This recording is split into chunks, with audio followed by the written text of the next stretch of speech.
Welcome to all Caribbean entrepreneurs. If you've been ready and waiting to take your business digital and get paid online while you sip something strong on the beach, this podcast is for you. We'll hear from the Caribbean's finest entrepreneurs on topics like e-commerce, business development, brand building, social media, their wins and failures. This is the only place in the region helping you navigate the digital age from the Caribbean's perspective. This is Digipreneur FM. And now, let's give it up for the Digiboss himself, Mr. Keron Rose. Yo! Thank you to everybody tuning in to another episode of the Digipreneur FM podcast. And as usual, it is your boy, Mr. Rose, here live and direct from Bangkok, Thailand. DJ, you know what to do. You know you gotta fade us all the way out so we can talk to the people. It is Thursday, May 1st. We have reached May, ladies and gentlemen. How have we reached May in 2025? That is absolutely insane. Absolutely insane. It's just amazing to me that how fast time is flying. Like, I'm going on my 8th month. Yeah, this is my 8th month. I came here September.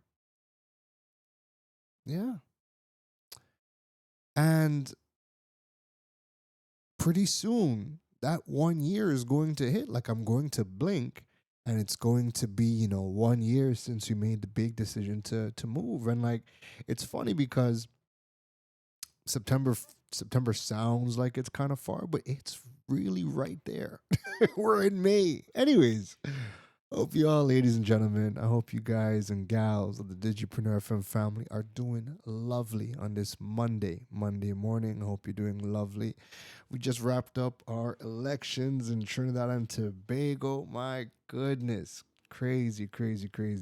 I'm interested to see, just how everything kind of plays out. And I hope that ultimately TNT we move in the right direction. Right? We saw that. We've made history. We have the first female prime minister. Again, she's back in office, but this time we have the first woman who is now the opposition leader. And then our president is now a woman as well. So the three highest seats in our land are now being held by women. So I think it's going to be really interesting to see how everything just unfolds. And I hope this is a step in the right direction, because at the end of the day, all of the work that we are doing here, within the entire Digipreneur ecosystem is to build capacity in the Caribbean. And of course, because I'm Trini, I want to ensure that home base is taken care of and that home base is doing what it needs to do to be a leader. And anyhow, any way that I can contribute. I mean, I contribute. I've been contributing, but I'm here, man. I'm here. But as much as we're building capacity back home, I love the fact that we can get the best of both worlds, because I think for majority of our history, like when you left and you went abroad and you live in the States, the UK, wherever, and you never come back, I think people kind of just silently kind of hold a grudge. Like, you never came back, you left, right? And I think a major part is that a lot of our jobs, for the most part, you are physical. You had to physically be there to do whatever the job is that you're doing. But the fact that we live in this world now where almost damn near everything is digital, and you can still be anywhere in the world and contribute back home, I think is amazing. I think is a privilege, and we need more of it, because the truth is that not everybody can live back in Trinidad, right? Just the sheer volume of people. Like, I don't think every Jamaican around the world could just decide to move back to Jamaica. I don't know if there's space. Again, I'm just throwing this out there, right? I say all that to say it's not feasible for everybody to come back home. But there are people in industries and skill sets that are living in different countries, different territories, and they're killing it in their respective space. And now we need to figure out ways that people could still live where they're living, doing what they're doing in their market, and still find ways to contribute back home. And that really needs to get explored across the Caribbean because, again, it's not feasible. Like doesn't matter what the Caribbean does, they're not going to bring back its best and best people who are in, the highest of highest positions. It's not going to happen. Some people just simply outgrew the market. Their job is too big. What they're doing is too big for the region, right? And that's respectable.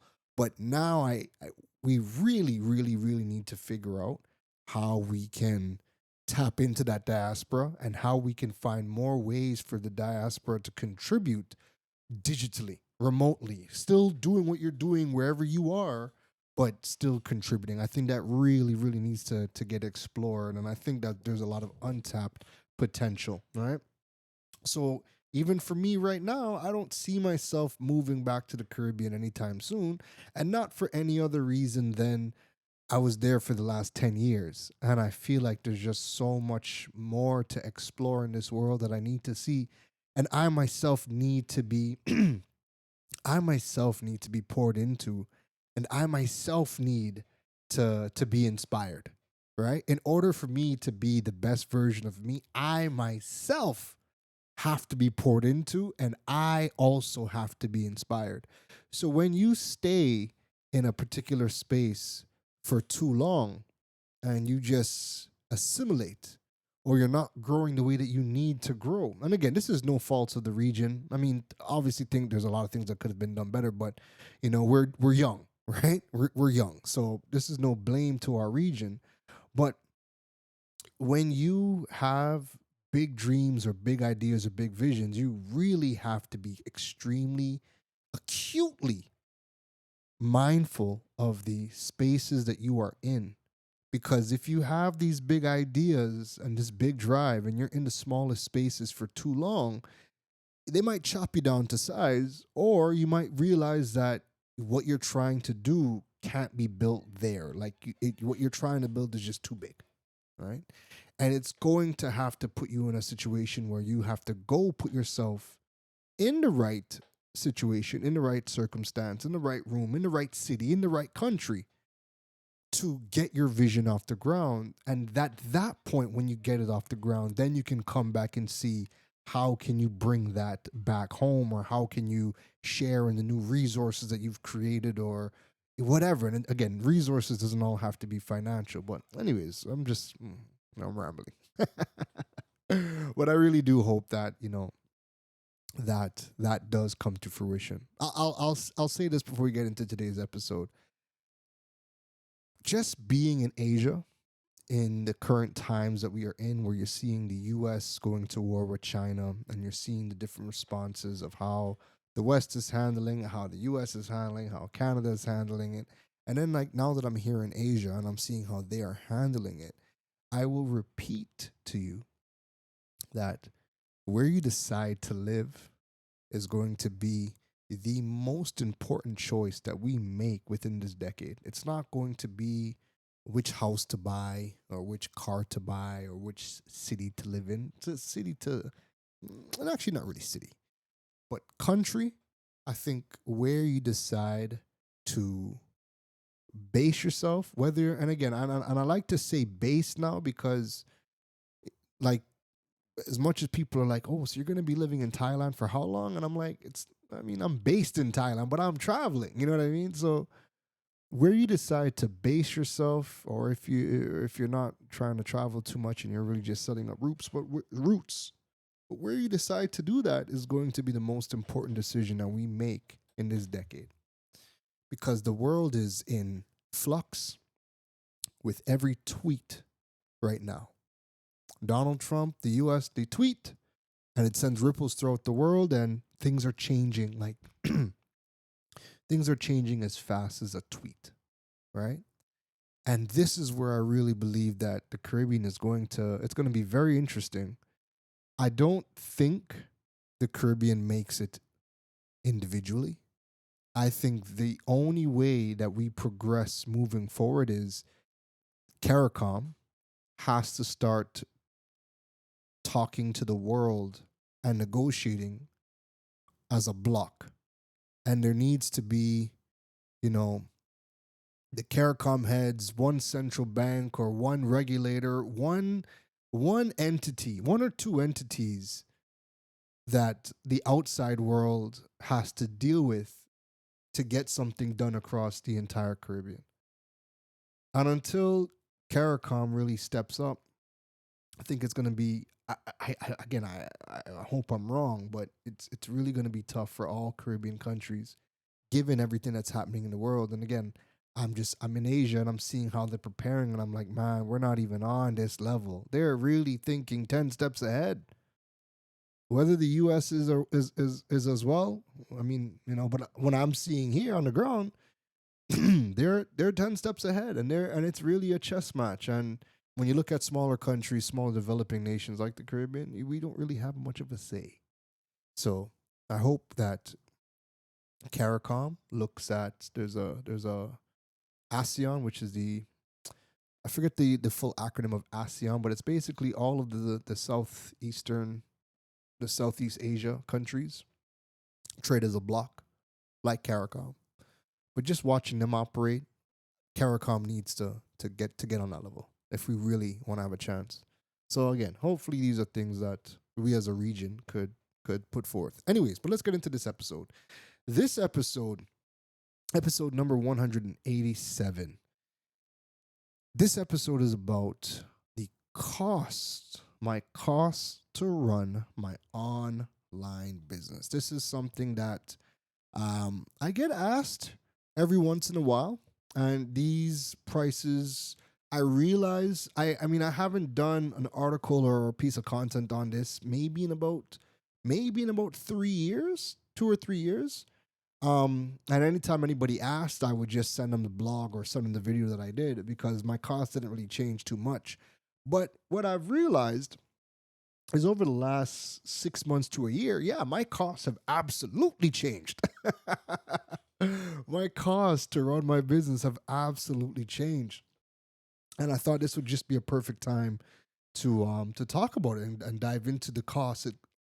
Excuse me. Ooh, had a big cough there. Just threw off my whole entire thing. I had to press pause. But yeah, my costs have definitely changed over the past 6 months to a year. I thought it was a perfect time to kind of break that down, because it's also going to give you some ideas to how a solopreneur runs their business, but also what are some of the tools that you should probably be looking at if you don't already have them. So we want to bridge this ambition that we have in the Caribbean with global digital opportunities. So again, we're talking about the real costs behind me running my digital solo business in 2025.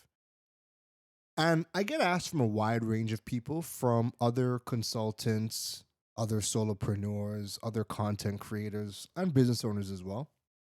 How much does it cost? So let's peel back the curtain a bit. Let's go over the tools. Let's go over the costs and what they actually do. What do some of these tools do in order to help me run my business?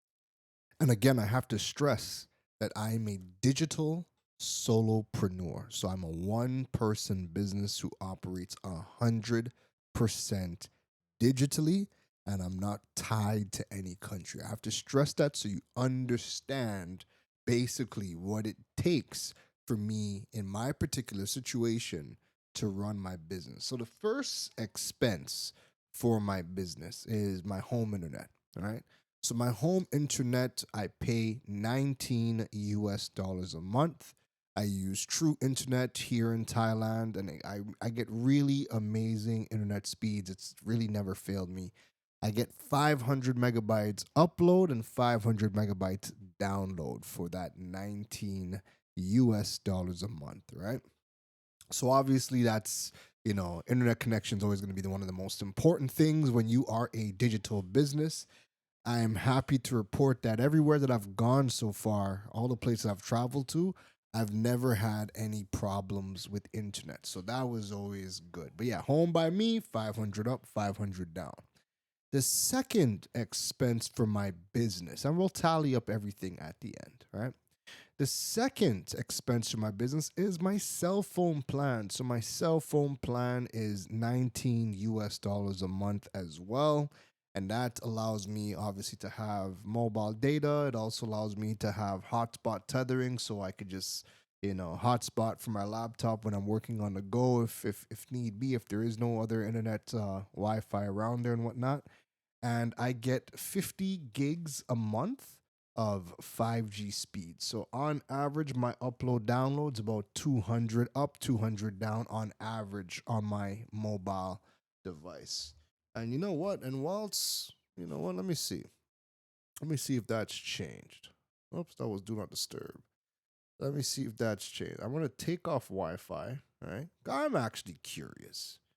And let's run a speed test. I haven't done a speed test. Right now, I'm inside my condo. I haven't done a speed test in a minute. And yeah, speeds are pretty good. Right now, I'm getting 160 down. And let me see. I'll just take a quick look at the upload and upload 150 upload right now. Yeah. So speeds are really good. And that's on my mobile 5G connection. That's also with True. All right. So my home internet and my mobile is with True. That's another $19 a month, 50 gigs of 5G speeds.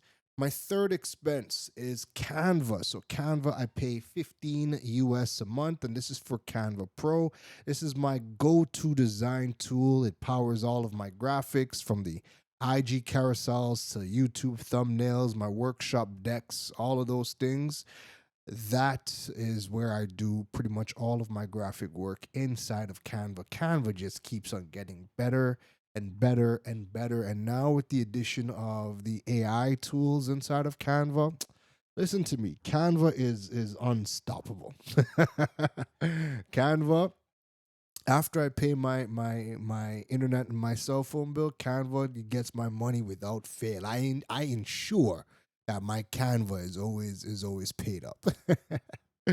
The fourth expense in my business is CapCut Pro at 10 US a month. So CapCut Pro is the video editing app that I use for all of my social media content and my vlogging content as well.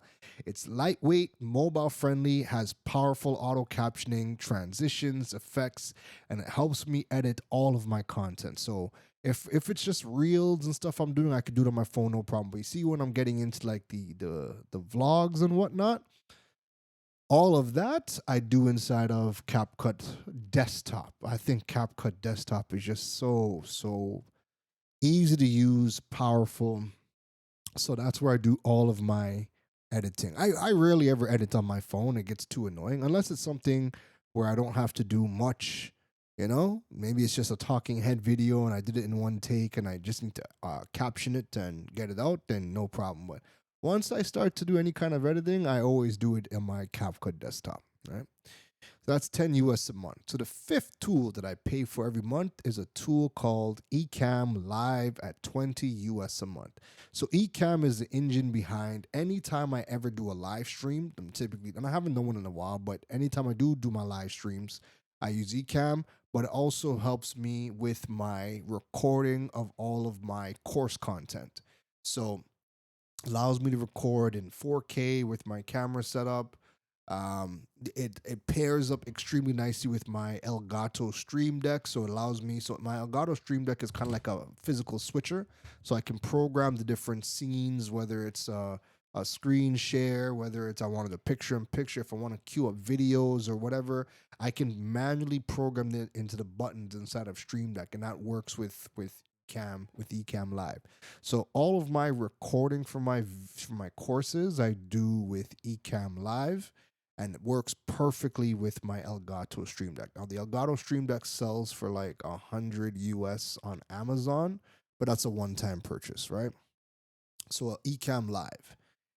Now, my next expense is Thinkific at 50 US a month. So Thinkific, I was about to call it Thinkific, yes. Thinkific hosts my Digipreneur Academy, and it's where I sell all of my self-paced online courses and host the digital products that I have for sale.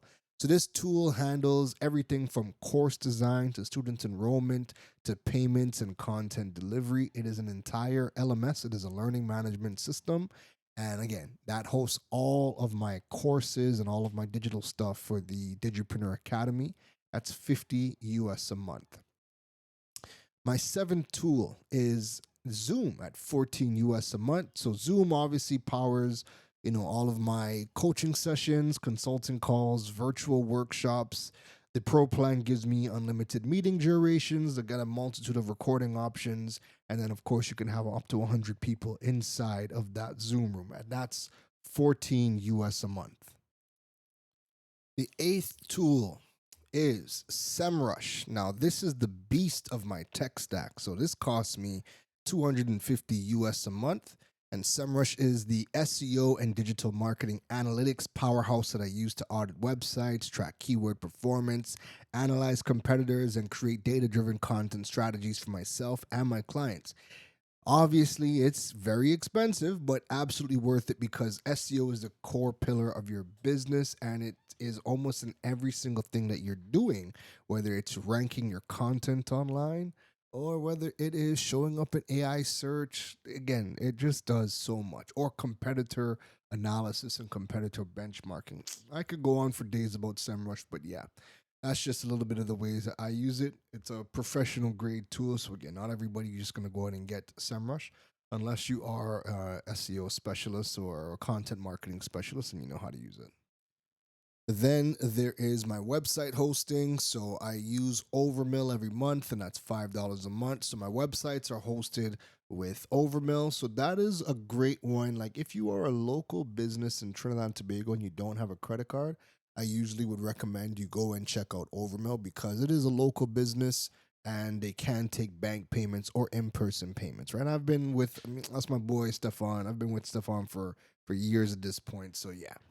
But if you are listening from anywhere outside of Trinidad, you can go check out platforms like HostGator is really good. SiteGround is the main hosting company that I use for when I'm working with all of my clients. Um, SiteGround's a great one. Bluehost is another great one as well. So just check to see who is the best third-party host. If you're using platforms like Wix or Shopify or Squarespace, they're self-hosted on their own platform, so you don't have to spend any additional money for a third-party host, right? But if you're building on WordPress or a bunch of the other platforms, you would need to have a third-party host. All right, so yeah, $5 a month for my web hosting. And then last but not least is ChatGPT Pro at 20 US dollars a month. So ChatGPT has become pretty much my Keron 2.0. It is I am Tony Stark and ChatGPT is my Jarvis. It's basically what ChatGPT is at this point, right? It just helps me do almost any and everything. I can't even get into everything that ChatGPT helps me do because it just helps me be so much faster and it helps me consume more information and consume the necessary information to make the right decisions.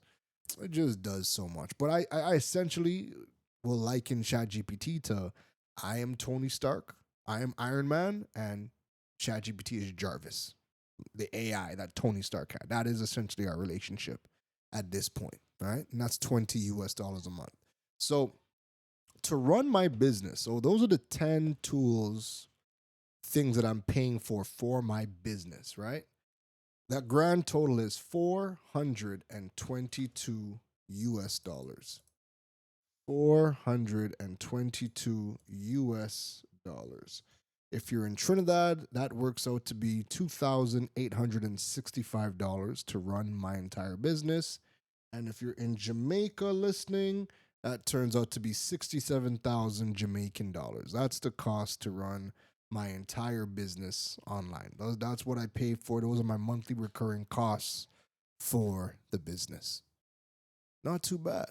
Not too bad. Now, a couple of years ago, it was cheaper because I wasn't paying for CapCut. I wasn't paying for Thinkific. I wasn't paying for SEMrush. And ChatGPT didn't exist. So as you can see, a couple of years ago, then a couple of years ago, costs were cheaper. I wasn't using the tools and some of them didn't even exist. So now as more tools become available, your monthly costs of running this online business just increases. And I think the last time I did this video, I might have been at around like 150 US, I believe it was at the time. And yeah, it was like in the low to mid 100s. I forget. But, in May of 2025, we are at a 422 US dollars. And it could get more expensive if I wanted it to, but I've just learned how to get free versions of some things, of some other tools as well. So I try to cut my costs where I can cut my costs. But as of right now, those are the things that I absolutely need in my business to function. Those are the things that I pay for. So yeah, 422 US dollars. That is 67,000 Jamaican dollars, and that is $2,865 TT. All right. So yeah, that is my total cost to run everything that I do as a digipreneur, a solopreneur, a digital nomad, someone who's running a lifestyle consultant business where it's just them, and we don't have a traditional structure. It's just me consulting, creating digital products. I have services I run for businesses in the background, but everything I do is tied to freedom. Like, I'm not tied to any one company. I'm not tied to any location. I'm not tied to a timetable, So everything is task based. And yeah, that is my breakdown for my digipreneur business. Again, I am a solopreneur. It is just me inside the business. It is a lifestyle business. I'm not trying to, and the reason I say lifestyle business, because I'm not trying to be rich off of this. All right. I want to have a business that allows me to do anything that I want to do and allows me the freedom to travel and move around, and I'm not tied to any one thing. So, do I need to make $1 million? No, that's not even my goal. My goal is to have a business that I enjoy doing, that I have fun doing, that allows me to pay my bills and fund the life that I want. That is my digipreneur lifestyle business right there. And honestly, I have built it this way because as much as people tell me, oh, if you get a team, you could build a team, you could have an agency, more people, more money. And I'm like, listen, man, I don't want a team. I don't want to build an agency. I don't want to do these things. Not because I can't, not because it's, it doesn't make sense for me to do, because it makes sense for me to do. I could do it. I don't want to. Why don't I want to? Because when you are and this is just me, this is my opinion. I'm not trying to sell you a dream. This is me, right? This is how I think. This is how I feel. I don't want to be responsible for anybody. What I want is I want to do work. Like I'll gladly do work for you. I'll gladly contribute in all the ways that I contribute. But I want to do everything on my terms. I want to say no. And I say no a lot. I could make more money if I said yes, just a little bit more. But I say no to I'd say no to about 50 to 60% of the opportunities that come my way, not for any other reason than I like the balance that I have where I don't feel like I work every day. So like there's things like I do things within my business every single day, but there's many a time where those things are so minor to me now that they're so automatic that I just do it and it doesn't impact my day, and I feel like I could just go out and I have the rest of the day to myself to do what I want to do, which is not work. Which is not work. Today I woke up, I went to a cafe, I ate, I wrote a blog. After the blog was done, posted, I went to the little petting zoo and played around with corgis, a wide variety of cats, these mountain foxes, monkeys, raccoons, hedgehogs, and some other things, meerkats as well, right? Did all that in the cafe today. I came home and I'm like, man, I feel to do a podcast. And I'm doing a podcast right now. And when I'm done, I might feel like doing one more thing for the brand today. And then I'm going out tonight. And I was out last night at a Sky Lounge last night. And I was out the night before at a restaurant. I want to go out to another restaurant today. Now, before, I was never thinking about just having these types of days where you really could just kind of just do whatever you want at whatever time you want. This type of lifestyle wasn't even a thought, didn't even know it could exist. So again, the reason why I say no so much is because I love the life that I have now created, where you could wake up and do some work in a cafe, leave the cafe, say, you know what, I feel like playing with some animals, go to a zoo, play with the animals, come home, I feel like doing some more work, let me knock off another thing off my list, go and do that. And then if I feel like doing some more work, I will. But I know that by 8 p.m., there's a steakhouse with my name on it. And I'm going to go out and do my thing in the restaurant and then come back home. And I have this balance now where I don't feel pressure from work. I don't feel pressure from a social circle to kind of do things when I don't want to do them. And the people that I have met here, everything just flows. When we do link up, when we do connect, everything just flows. And we're doing things that are so new to us because everybody that I've pretty much met, we're all foreigners. So when we do link up, it's usually going to be doing something new. And there's just a lot to kind of take in. And you're just, and again, and there's just no pressure from anybody. Like nobody, you don't want to link up today? Man, no problem. We'll do it next week. Next week came, you don't feel like linking up? We'll do it the week out. And there's just no pressure. So I really feel like for the first time in my life that I have the balance that I want. I don't feel pressured to do anything. And I'm happy to say no and make less money and have this feeling of no pressure. Like I don't have pressure to pay bills. I don't have pressure to, make a certain amount of money. I don't have pressure to keep up with anybody's lifestyle. There's just no pressure in my life. And a big part of it is because of the lifestyle business that I have now created for myself. And so there are days where I have to check in and I'm like, are we good? Everything okay? Is this okay? Like, is not working today okay? Like, there's days where you still have to kind of talk yourself into like, no, you're good. You look at your list, you don't have anything outstanding. Do you feel like working? No?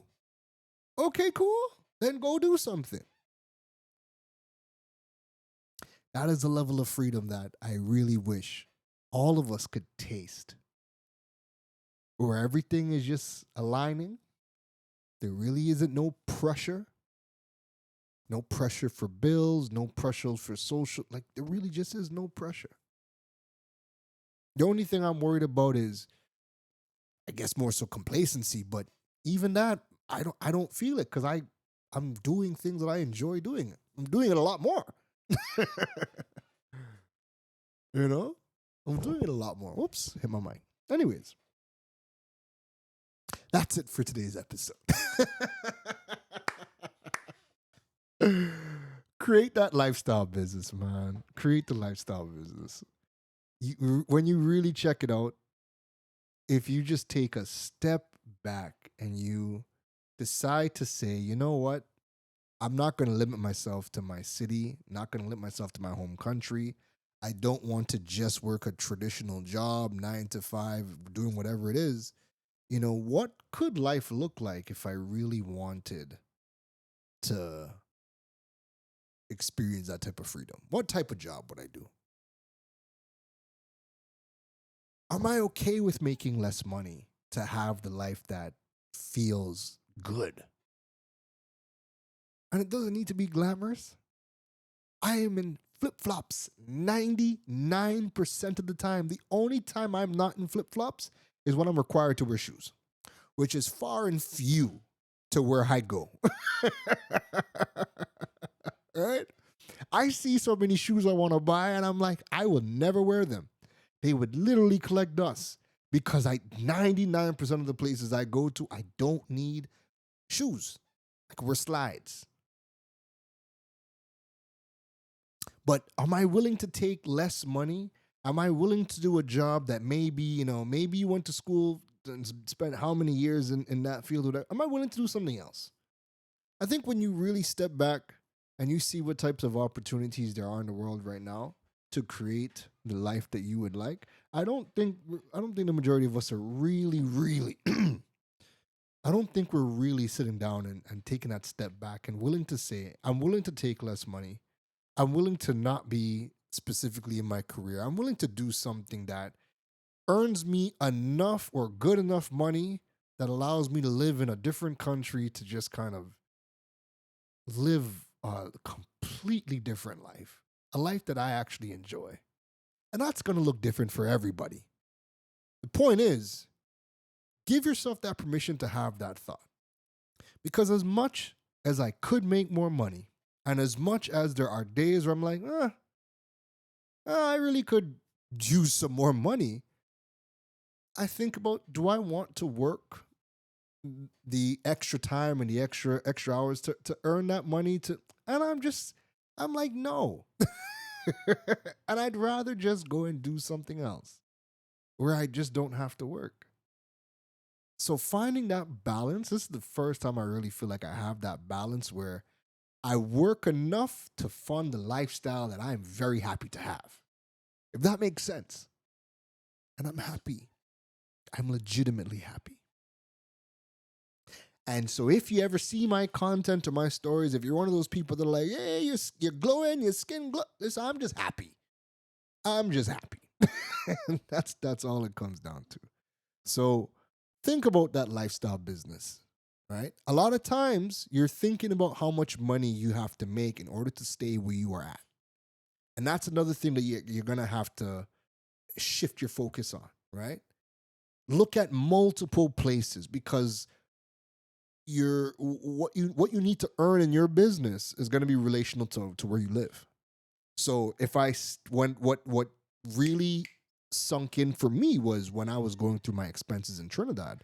And I was like, between grocery shopping, between going to restaurants, between ordering on Food Drop, because I'd order from Food Drop a lot, between everything food related, I would spend like $1,000 a month on restaurants, or going out to restaurants, grocery shopping, and then also Food Drop. I'd spend about $1,000 a month, right? Because I mean, if you're going out for meetings and you're meeting people, like, you're going out, right? That's an expense.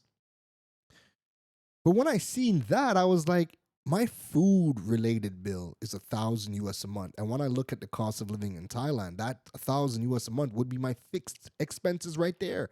I'm spending my entirety of fixed expenses in Thailand on just food in Trinidad.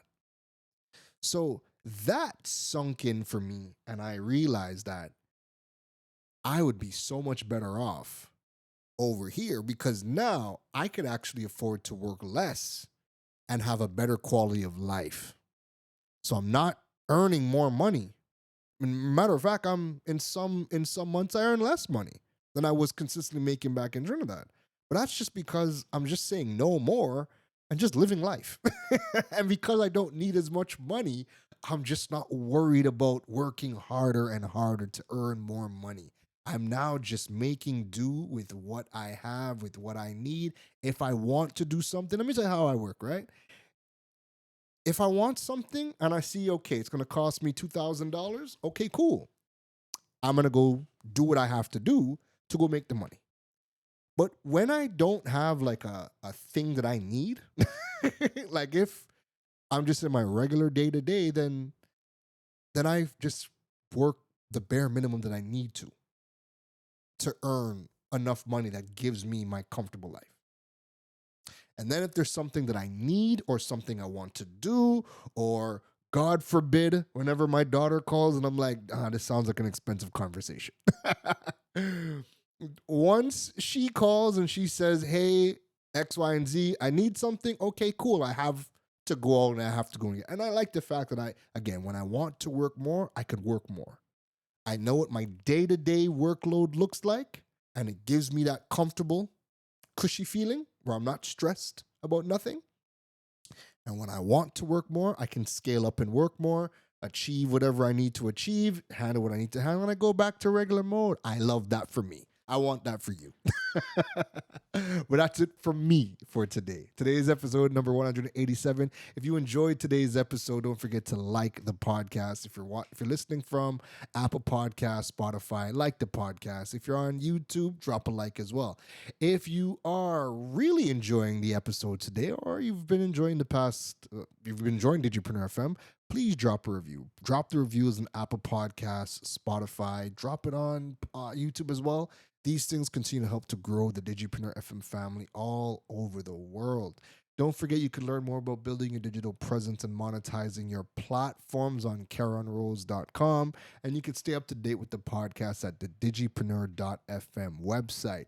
We do have the digital revenue roadmap course available, finally published. I will link to that in the show notes as well, and you could check that course out if you want to learn about how to add the additional income streams that complement your core products and services. We take a deep dive into the digital revenue streams inside of that course. All right, so that link will be in the show notes as well.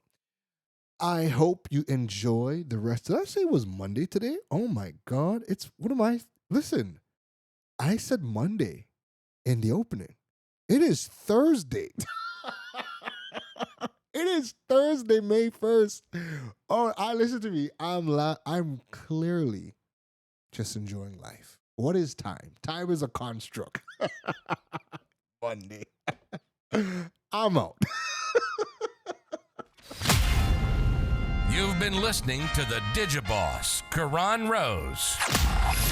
We hope your notepad was filled after this episode. Make sure to like, rate, and review the show. The learning doesn't stop, folks. And to make sure you don't miss any gems from the Digiboss, go over and follow him on all social media platforms at Keron Rose. Folks, don't just sit there with a notepad. We need you to implement at least one thing into your business before the next episode. That's the only way your business levels up. Thanks for listening to Digipreneur FM. Now go be great.